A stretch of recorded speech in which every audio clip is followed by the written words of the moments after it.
नमस्कार मंडळी, श्री स्वामी समर्थ. मी संध्या. माझ्या चॅनलमध्ये तुम्हा सर्वांचं खूप खूप मनापासून स्वागत करते. बघा, या नवरात्रात आपण घटस्थापना, कुंकुमार्चन, अखंड दिवा, दुर्गा सप्तशतीचे पाठ, हवन या सेवेनंतर आपल्याला एक महत्त्वाची सेवा करायची आहे, ती म्हणजे कन्यापूजन किंवा त्यालाच कुमारिका पूजन असे सुद्धा म्हणतात. बघा, प्रत्येक स्त्रीला निसर्गाने एक देणगी दिलेली आहे, ती म्हणजे मातृत्वाची. आणि या नवरात्रातील उत्सव असतो तो असतो मातृत्वाचा सन्मान. देवी माता तर सर्व विश्वाची आई आहे, म्हणून या नवरात्रीत देवीचे स्वरूप म्हणून आपल्याला कुमारिकांचे पूजन करायचे असते. तर याच कुमारिकांचे पूजन बघा, हे करत असताना या कुमारिका आपल्याला किती वयाच्या पाहिजेत, तर 2 वर्ष ते 10 वर्ष इतके असावे त्या कुमारिकाचे वय. अशा मुलींची आपल्याला देवी स्वरूप म्हणून पूजा करायची असते, यालाच कन्यापूजन म्हणतात. बघा, नवरात्रीत कन्यापूजन कधी करावं, कसं करावं, त्याचा विधी काय आहे, कन्यापूजनाचे महत्त्व काय आहे, हे सर्व आज आपण या व्हिडिओमध्ये पाहणार आहोत. त्यामुळे व्हिडिओ अगदी शेवटपर्यंत पहा. आणि जर तुम्ही माझ्या चॅनलवरती नवीन असाल तर माझ्या चॅनलला सबस्क्राईब करा. बघा, आपल्यापैकी बऱ्याच घरी घटस्थापना होते, काहींच्या घरी होत नाही, तर त्यांनीही कन्यापूजन करावं का असा प्रश्न आपल्याला पडतो. तर हो, नक्की त्यांनीही कन्यापूजन करायचे आहे. एक कन्यापूजन हा एक विधी आहे, ती देवीची पूजा आहे.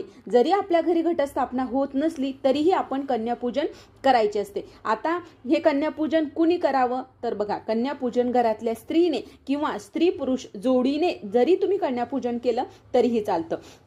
बघा, 10 वर्षाखालील कन्यांना आपण आपल्या घरी बोलवून त्यांना देवी स्वरूप समजून त्यांची पूजा केली जाते, त्यांचा मान सन्मान केला जातो. कन्यापूजनाचे आता महत्त्व काय आहे, तर बघा, कन्यांना देवीचे स्वरूप म्हणून त्यांची पूजा केली जाते. असं केल्याने आपल्या घरामध्ये सुख समृद्धी नांदते, चांगले आरोग्य लाभते, दारिद्र्य नाहीसे होते, आपल्याला प्रत्येक गोष्टीमध्ये यश प्राप्त होते, घरातील वादविवाद नाहीसे होतात, ऐश्वर्य प्राप्ती होते, कारण आपण साक्षात देवी मातेची पूजा करत असतो. फक्त ही सेवा ही जी सेवा आहे ही आपल्याला श्रद्धेने आणि विश्वासाने करायची आहे. तर बघा, आता कन्यापूजन कधी करायचं, तर बघा, कन्यापूजन आपण सप्तमीला, अष्टमीला किंवा नवमीला या 3 तिथीपैकी कधीही कुठल्याही एका तिथीला आपण कन्यापूजन करू शकतो. आणि बघा, आपल्याला जर शक्य झालं तर आपण दररोज सुद्धा या नवरात्रामध्ये दररोज आपण कन्यापूजन करू शकतो. एखादी तुमच्या घरामध्ये जर मुलगी असेल तर तिचं पूजन करू शकता, नाहीतर एखादी मुलगी बोलून दररोज तिचं आपल्याला अशा प्रकारे पूजन तुम्ही करू शकता. आता आपण हे जाणून घेऊ की 2 वर्ष ते 10 वर्षाच्या मुलीचे पूजन का करावे, त्यांचं काय महत्त्व आहे हे जाणून घेऊया. बघा, जर 2 वर्षाच्या मुलीचं आपण पूजन केलं तर आपल्याला घरातील दारिद्र्य नाहीसं होत असतं. 3 वर्षाच्या कन्येचे आपण पूजन केल्याने सुख समृद्धी प्राप्त होते. 4 वर्षाच्या मुलीचे आपण पूजन केले तर आपलं कल्याण होतं असं म्हटलं जातं. 5 वर्षाच्या मुलीचे आपण पूजन केले तर कुटुंबातील रोगराई मुक्त होत असते. 6 वर्षाच्या मुलीचे आपण पूजन केले तर राजयोग मिळतो, आपल्याला कीर्ती प्राप्त होत असते. 7 वर्षाच्या मुलीचे पूजन केले तर ऐश्वर्य प्राप्ती होत असते. 8 वर्षाच्या मुलीचे पूजन केले तर प्रत्येक कामामध्ये आपल्याला यश प्राप्ती होत असते. 9 वर्षाच्या मुलीचे पूजन केले तर शत्रुपीडा नाहीशी होते.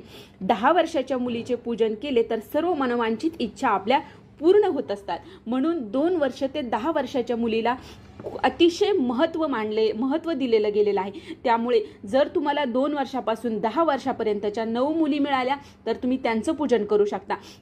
आणि जर नाही तर जेवढ्या मुली भेटतील तेवढ्या मुली, 9 असो, 7 असो, 5 असो किंवा एक जरी तुम्हाला मुलगी जर तुमच्या घरी आलीच तर तिला बोलवून तुम्ही तिचं पूजन करायचं आहे. बघा, तुमच्या आसपास मुली असतील तर त्यांना घरी बोलून त्यांचा सन्मान करायचा आहे. त्यांना बघा, त्याचबरोबर आपल्याला जेव्हा आपण 9 कन्यांचं पूजन करतो किंवा तुम्ही 7 कन्येचं करा, 5 करा, पण त्या मुलीबरोबरच आपल्याला एक बटुक भैरवाचं सुद्धा आपल्याला पूजन करायचं असतं.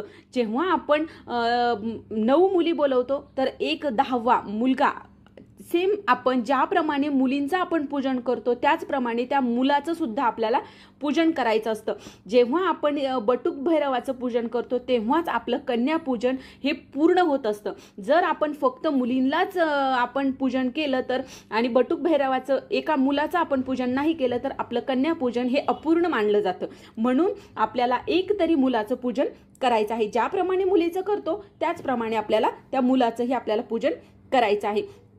तर बघा आता कन्यापूजन कसे करायचे, तर ज्या दिवशी आपल्याला कन्यापूजन करायचं आहे, तुम्ही सप्तमीला करा, अष्टमीला करा किंवा नवमीला करा, त्या दिवशी आपल्याला आपलं घर हे स्वच्छ करायचं आहे. असं समजा की देवी माता आपल्या घरी येणार आहे आणि तिच्यासाठी आपल्याला घर सजवायचं आहे.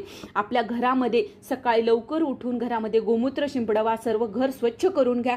आणि ज्या वेळेस तुम्ही मुलींना बोलवणार आहात, आता तुम्ही सायंकाळच्या वेळेला सुद्धा मुलीला बोलू शकता. आता या वेळेमध्ये बघा मुली शाळेत जातात, त्यांचे शाळेचा टायमिंग असतो. जर तुम्ही सायंकाळच्या वेळेला मुली घरी असतात त्यावेळेला सुद्धा करू शकता किंवा जसं तुम्हाला शक्य होईल दिवसभरात तुम्ही कधीही करू शकता. तर त्या मुलींना आपल्या घरी बोलवायचं आहे, त्यांना आमंत्रण द्यायचं, आपल्या घरी बोलवायचं. घरी आल्याच्या नंतर त्यांना दारात उभा करायचं आणि घंटानाद करायचा.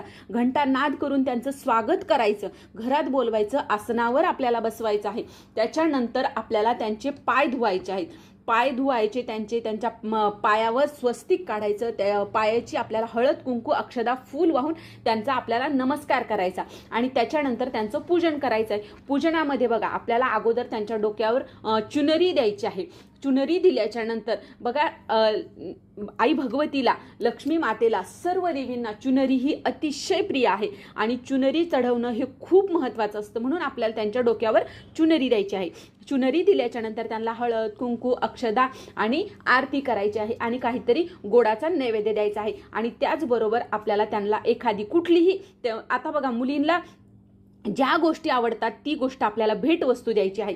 पण एक सुद्धा तुम्ही भेटवस्तू देऊ शकता किंवा जेवढ्या तुम्हाला शक्य होतील, यथाशक्ती आपल्याला जे शक्य होईल ती भेटवस्तू आपल्याला त्यांना द्यायची आहे. पण हे लक्षात ठेवा, भेटवस्तू देत असताना आपल्याला रुमाल हा अवश्य द्यायचा आहे. जसा हे बघा असं नाही की भारीचाच हवा किंवा कसा हवा, असं काही नाही. जे आपल्याला परिस्थितीनुसार आपल्याला जे घडेल जसं यथाशक्ती आपल्याला करायचं आहे. म्हणून एक रुमाल द्या आणि त्याच्यावर आपल्याला जी भेटवस्तू द्यायची आहे ती भेटवस्तू आपल्याला त्याच्यावर द्यायची आहे. अशा प्रकारे हे झाल्याच्या नंतर आपल्याला त्यांना काहीतरी गोडाचं जेवण द्यायचं आहे. जर तुम्हाला शक्य झालं तर तुम्ही जेवण देऊ शकता, नाही शक्य तर तुम्ही त्यांना दूध देऊ शकता, खीर देऊ शकता. जे मुलींना आवडतं ते सुद्धा तुम्ही त्यांना देऊ शकता. आणि त्याच्यानंतर एक फळ त्यांना द्यायचं आहे. आणि बघा शक्य झाल्यास तुम्हाला त्यांना गजरा किंवा फूल द्यायचं आहे. तर अशा प्रकारे आपल्याला कुमारिका पूजन, कन्यापूजन करायचं आहे. तर ही छोटीशी माहिती होती कन्यापूजन कसे करायचे, कन्यापूजनाचं काय महत्त्व आहे हे मला तुमच्यापर्यंत पोहोचवायचं होतं. तर कसा वाटला व्हिडिओ नक्की कमेंट करून सांगा. आणि जर हा व्हिडिओ आवडला असेल तर व्हिडिओला लाईक करा, जास्तीत जास्त लोकांपर्यंत हा व्हिडिओ शेअर करा आणि माझ्या चॅनलला सबस्क्राईब करा. श्री स्वामी समर्थ.